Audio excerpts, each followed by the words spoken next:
bopha phakaphaka, bopha ndoda emnyama, bopha dokotela. Kuthiwa abafana uDr Khoza uvele wathi cho kulamasimu lawa aka-Israyeli befuna Mofokeng omabili. Lawa engake ngakhuluma ngawo phambilini. Leya video lena lesithombe lesi. Bese singale sithombe lesi. Kuthiwa uKhoza uvele wathi lutho bafana bakithi hamba nozama kwenye indawo bafana bakithi nalama ofeni eniza nawo.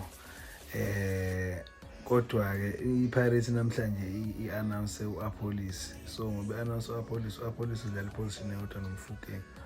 Okungenzeka ukuthi mhlawumbe khona idili asebembonile yona umfana okanye nje bafuna ukuthi bemqinise uKhakhaya ngokuthi abe nembangi before bezomdayisela i-team azwa kuyona phesheya. Mhlawumbe futhi kusangenzeka ukuthi balinde i-AFCON ngoba bayazi ukuthi South Africa kungenzeka ibiyithatha leyo AFCON. Kungenzeka ukuthi balinde i-AFCON ukuthi athole imedali laphana or athole ama-caps esquadini bese kuyima bemdayisa ngevelu ezobe isi-high emarket. But then-ke lamadila ka-Israel anqatshiwe. Kukhona-ke enye i-team ebimfuna umfana le-America ayikanqatshwa i-offer yayo. Ngingazi-ke noma isiyenziwe kwayona i-offer noma bekusama-interest nje kuphela. So injalo-ke indaba kamfana wethu uMofokeng. UKhoza kwamanje usathe chu.